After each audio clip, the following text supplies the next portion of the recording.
this intro probably 5 times, so I'm actually gonna just maybe try it a different way because I keep getting stuck, and I'm really excited about this list. So hi everyone, hey, welcome. Today I'm going to be sharing with you the New York Public Library's Best Books of 2024 for adults. I love the library. I just love the library. Not only is it the librarian's job to recommend books and make information accessible to everyone, but you know, they want to recommend good books, but they also have access to a certain amount of data that we in the public, non-librarians, do not. Although I have my degree in library science, so I am a librarian. I just don't work behind a circulation desk. But here's what they can do. They could probably, with a few taps of their fingers, figure out how many, like which new releases have the most holds and have been checked out the most. I'm sure it just would take a couple of taps of the fingers. I don't know if they use that data to shape their list, but I like to think that they did. If not, then it's just another amazing list put out by another amazing institution, and I'm so excited to share their 50 books with you. Oh yeah, I forgot to do the thing. If you're new and you're liking the vibe, please subscribe. I'm Shelly. I really love books and reading. This is a beautiful time of year because I get to nerd out on all of the best of the year lists. And this is a fantastic one, and I'm so excited to share with you. Okay, share it with you. Let's go ahead and get into the meat of the video. One of the library's jobs is to make information accessible, searchable. So what I like about this list from the New York Public Library is that they have all 50 books.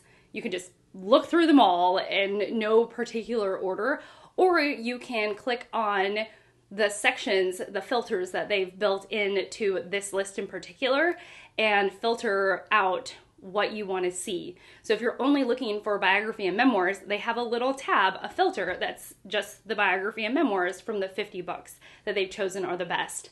I think that's brilliant, and I'm actually going to use that feature and go through them section by section. Hopefully I have my stuff together, and I will leave timestamps down below, so if you want to go to a certain section, you can just pop over to that section.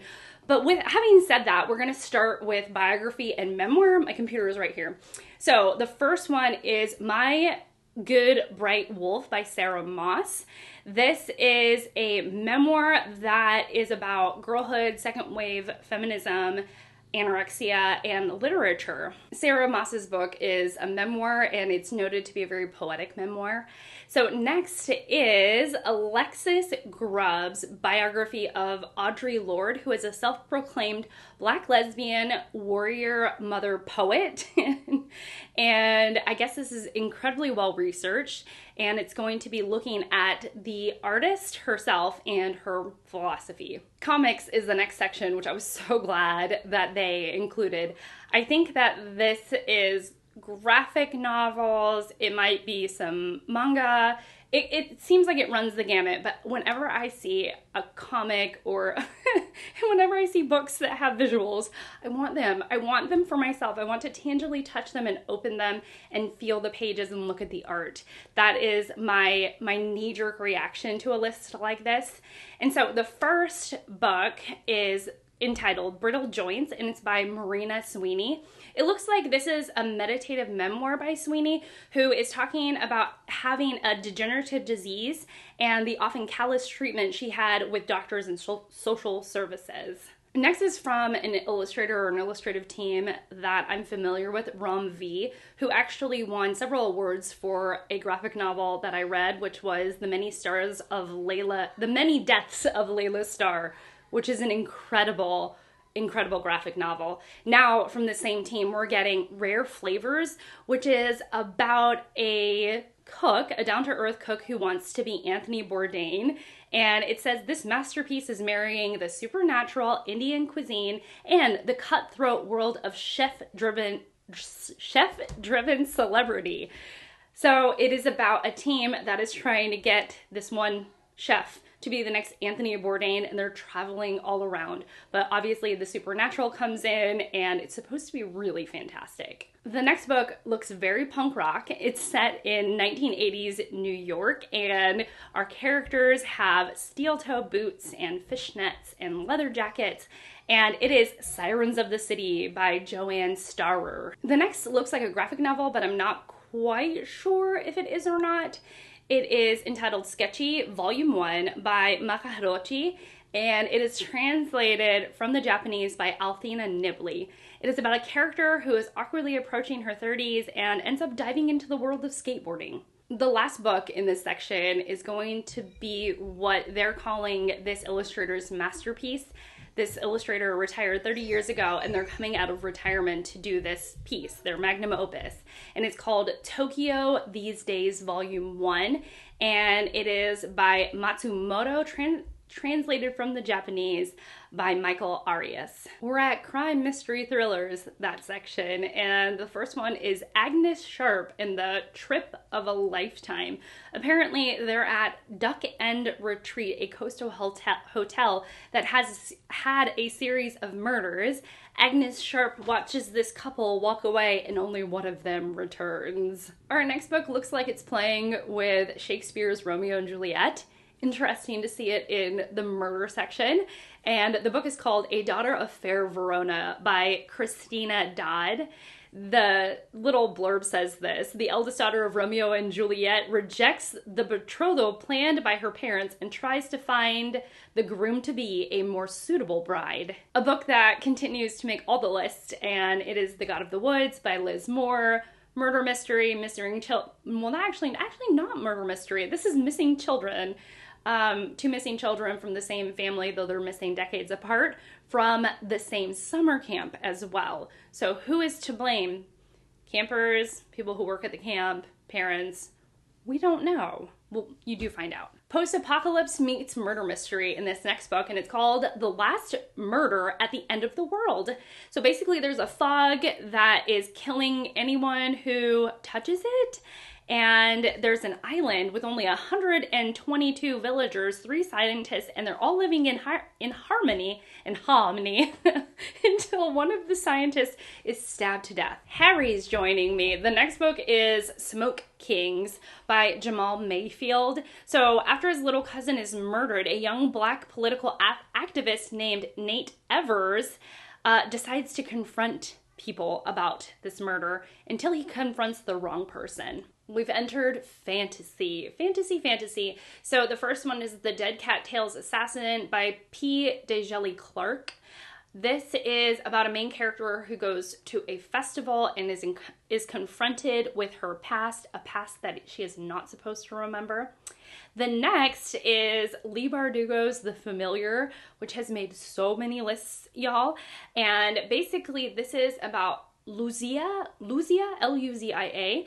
She is trying to learn magic. She is trying to scheme to learn magic to help her family's social order in 16th century Spain. The last book actually sounds the best to me, and it's Navola by Paolo Baccagolupi, and it is about a main character who must demonstrate the mastery of diplomacy as he prepares to take the reins of power from his father in this sweeping literary historical fantasy.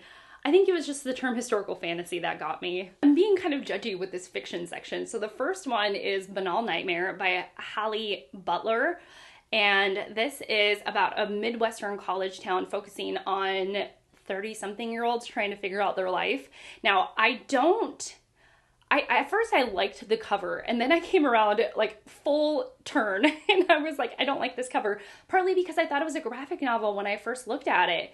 And then to find out it's just a fiction book seemed like a bit of a letdown. The next book, I see you, by the way. Somebody said I should do a book cover recreation of The Coin by Yasmin Zaher, because I used to do book cover recreations on my channel for a very brief time, and I might well, but I also just really love the cover of this book. This is about a Palestinian woman who is wealthy, and she's trying to regain control in her life, and she becomes preoccupied with purity, cleanliness, and self-image, and she's actually drawing her students into her obsessions, which is partly Hermes Birkin bags. Then we also have Adam Sachs. His chapters are alphabetically arranged, which I thought was an interesting choice. I don't typically like gimmicks like that, but the book is Gretel and the Great War, and it is about the dark side of the early 20th century Vienna. Another book cover that I just about flipped out on. Like, I love this book cover, and I love the red, I love the white, I love the pink, the whole, oh, Harry, stop it, don't, okay? And it is okay, all right.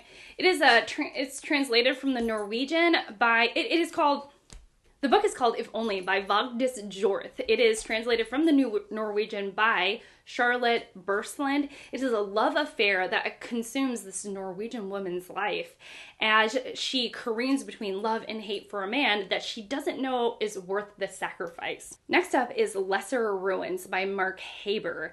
This is about a grief-stricken man who has just lost his wife, and he decides to go back to his life work. And that is thinking about maybe even writing about Michael de Montaigne. Next up, a book that makes all the lists. I think it's made all the lists. It is Martyr by Kaveh Akbar. This is about an Iranian-American young man who is obsessed with martyrs and his coming-of-age story. 7 interconnected short stories is in Rejection by Tony Talathamut. And finally, Small Rain by Garth Greenwell, who got a little bit of hullabaloo for his book Cleanness a few years ago. This is about a poet who has searing pain all of a sudden, and it is exposing the American healthcare system. We are in historical fiction, which is my favorite genre, and I'm going to talk about a book that I've seen around, and it has these amazing googly eyes, but I don't really know what it's about. It's called Glorious Exploits by Ferdia Lennon, and this is it's an odd and funny story of 2 poetry-loving potters in 412 BCE, imprisoned on Sicily after the Peloponnesian War and attempting a full-blown stage production of Medea. Okay, that sounds amazing. I've seen really good reviews about it, but it sounds great. The second and last book of this historical fiction section is You Dreamed of Empires by Alvaro Enrique. This is translated from Spanish by Natasha Wimmer, and it is about the last days of the Aztec Empire. Let's cover horror. There are more horror books than there are historical fiction books.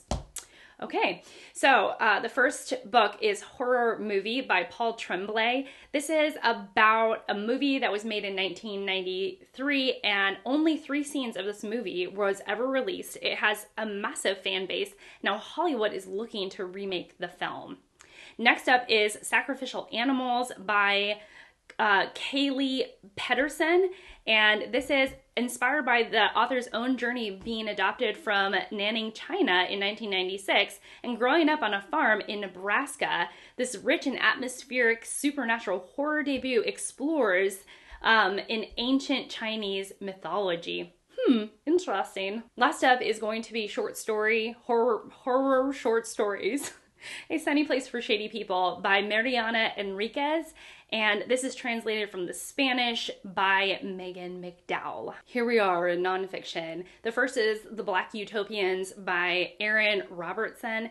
This is a wide-ranging history focusing on the diverse array of Black utopian visions. Next is Challenger by Adam Higginbotham, focusing on the 1986 Challenger disaster. Following the Challenger is a political nonfiction, Everyone Who Is Gone Is Here by Jonathan Blitzer.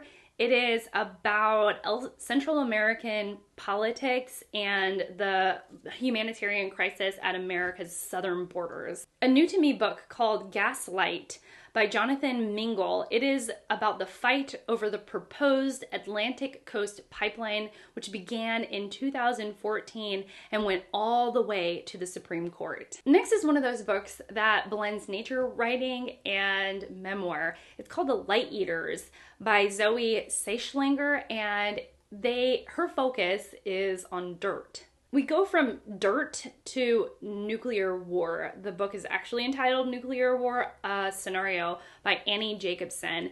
This is what follows in the minutes following a nuclear missile launch. It's a terrifying and urgent subject, according to this list. From nuclear war to rats, and the next book is Rat City.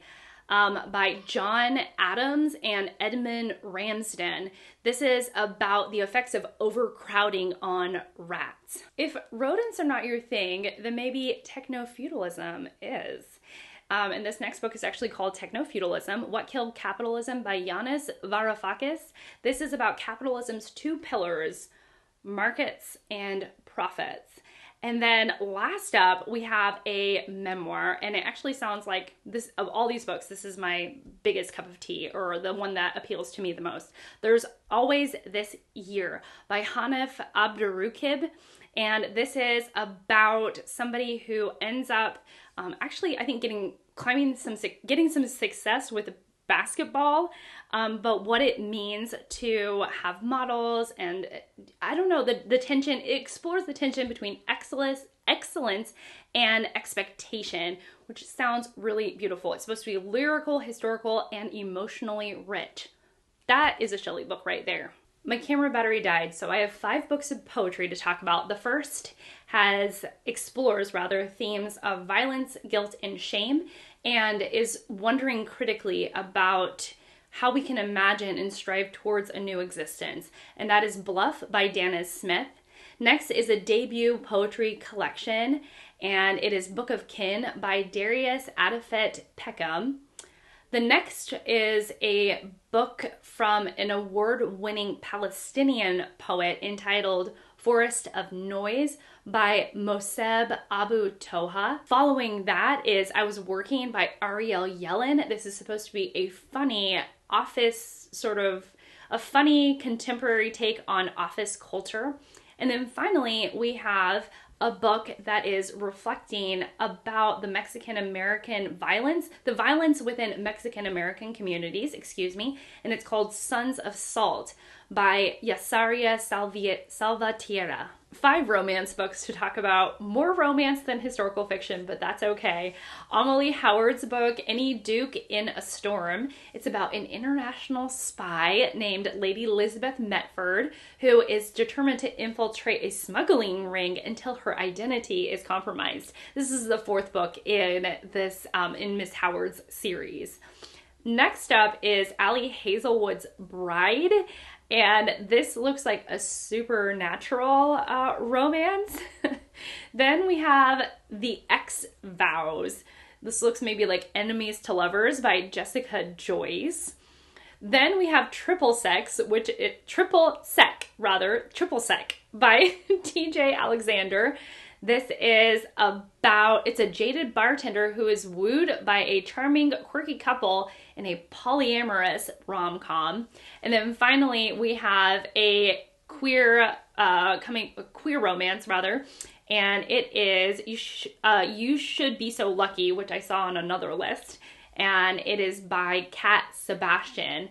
It's the 1960s baseball team season, and it looks like the baseball team's owner is, might have a relationship with one of the baseball players. Finally, science fiction. The first one is Hum by Helen Phillips. This is a dystopian thriller about a woman who loses her job to artificial intelligence and, in a bid to secure her family's future, undergoes an experimental procedure that renders her undetectable to surveillance.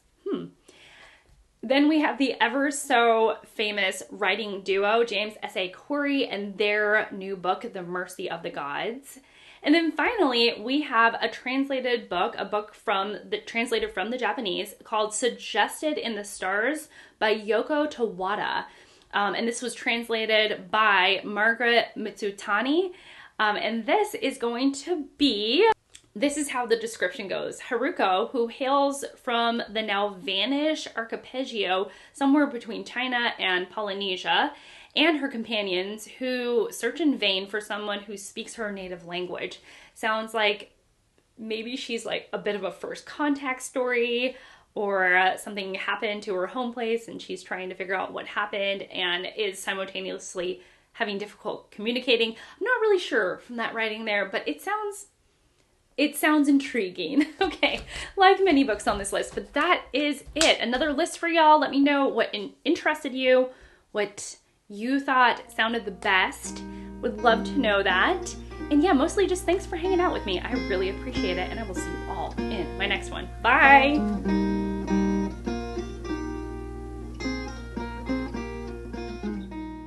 Hey everyone, hey everyone, hey everyone, hey everyone, hey everyone, hey everyone, hey everyone. The next book looks like a play from, the next one